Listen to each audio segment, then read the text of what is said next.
আচ্ছা আমি না বুঝলাম না, রিয়া হুট করে কোথায় গেল? এটা তো তোর জানার কথা, তুই আমাকে কেন জিজ্ঞেস করতেছিস? আমি জানলে কি তোকে জিজ্ঞেস করতাম?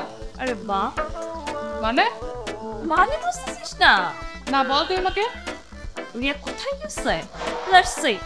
দেখো বেবি, রিয়া কোথায় গেছে? কফি উইথ আমি ইয়াস। রিয়া এটা কেমনে করতে পারলো? কেন করতে পারবে না? ও কি তোর কাছে এসে পারমিশন নিবে? সৌমা, আমি অনেকের সাথে কফি খেতে যাবো, আমি কি যেতে পারবো? দেখে না তুই না ফাইজলামি করিস না আমার সাথে। এই একটা কথাকে কেন্দ্র করে কত কি ঘটে গেল। মিলা পর্যন্ত হোস্টেল ছেড়ে চলে গেল, তারপরও রিয়া এগুলো করতে। নীলা একটা বোকা, তাই হোস্টেল ছেড়ে চলে গেছে, আর আমি চুপচাপ সবকিছু মেনে নিচ্ছি। আর রিয়া কি করতেছে বল? রিয়া যা পারতেছে তাই করতেছে। রিয়া এরকমই, রিয়ার ক্যারেক্টার এমন, তাই রিয়া এসব করে যাচ্ছে। আমার না কিছু মাথায় ঢুকতেছে না, রিয়া এগুলো কেমনে কও? ঢুকতেছে না? না। আমি মাথায় ঢুকাচ্ছি না। তুই এখন কাকে ফোন করতেছিস? রিয়াকে। কি বলতেছিস তুই? কি বলতেছে? ওকে ফোন। তুমি কি মনে করছো তোমার সাথে আমি প্রেম করতে আসছি? তুমি কেন আসছো সেটা তুমি জানো, আমাকে কেন জিজ্ঞেস করছো?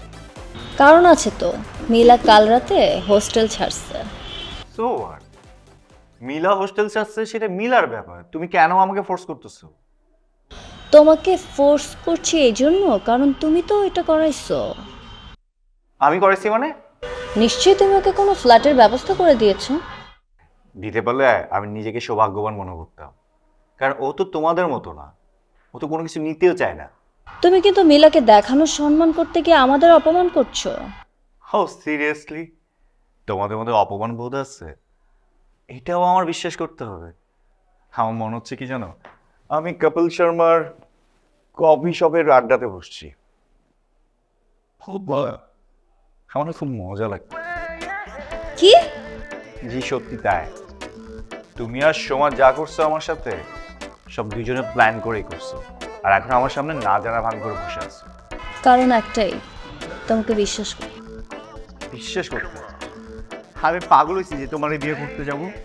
ছি, মোটেও না। আমি তোমাদের পিছনে টাকা খরচ করছি, বিনিময়ে তোমরা আমাকে সঙ্গ দিছো, দ্যাটস ইট। দেখো, ভাত ছিটালে কাকের অভাব হয় না। আমি অনেক এখন দিচ্ছি, তাই তোমরা আমার আশেপাশে আছো, রেডি থাকো। তোমাদের সামনে বড় বড় ধামাকা নিয়ে আসতেছি, পরে তখন কন্ট্রোল করতে পারবো না। আমার না খুব মেজাজ খারাপ হচ্ছে, মনে হচ্ছে নিজের মাথা চুল বলে ছিঁড়ে এখন। কেন? তুই চুল কে দোষ করছিস? তুই চুল ছিঁড়বি কেন? স্টুপিডটা যে আমাকে কি মেসেজ করছে জানিস? লেখছে রিয়া তো আসতেছে, তুমি কখন আসবা? তার মানে কি তুই এখনো এই টপিকেই আছিস? এই টপিক থেকে বের হতে পারিস নি? কি যাবো, আরো কি লেখছে জানিস? তুই যদি আমাকে না বলিস আমি কি করে জানবো? বলছে রিয়াকে যদি গ্রিন সিগন্যাল দেয় না তাহলে ওর সাথে ডেটিং এ চলে যাবো। বাহ, তারপর তোকে গ্রিন সিগন্যাল দিকে তুই 2 দিন পরে বিদেশ চলে যাবি। তোরা দুজন শুধু যাওয়া আসার মধ্যে থাকবি, তাই না? ফালতু কথা না একদম বলবি না। আমি সোমা এই ঘটনার পরে ওকে মধ্যেই ব্লক করে দিচ্ছি। বাট ফেসবুক, মেসেঞ্জার, ভাইবার সব জায়গায় তোকে রেখে দিছিস, যাতে ও তোকে নক করতে পারে, নক করলে তুই একটা দৌড় মারতে পারিস। কি ভাবছিস? আমি জীবনে প্রেম করি না ঠিক আছে, কিন্তু এসব তো বলছি না। ওই যদি আমি সব জায়গাতে ব্লক করে দিই তাহলে ওর খবর জানবো কিভাবে? জানতে হবে না, সবকিছু জানতে হয় না। দেখ, অনেকের চ্যাপ্টারটা না এখানেই শেষ। তোর ফেসবুক সব জায়গা থেকে অনেকে ব্লক করে দে, ওর কোনো কিছু নেই, তোকে জ্বলা যাবে না। আর তোর যদি ওকে ব্লক করতে কষ্ট হয় তোর ফোনটা আমাকে দে, আমি ব্লক করে দিচ্ছি। ওকে নে, তুই ধর, তুই ব্লক কর। ঠিক আছে।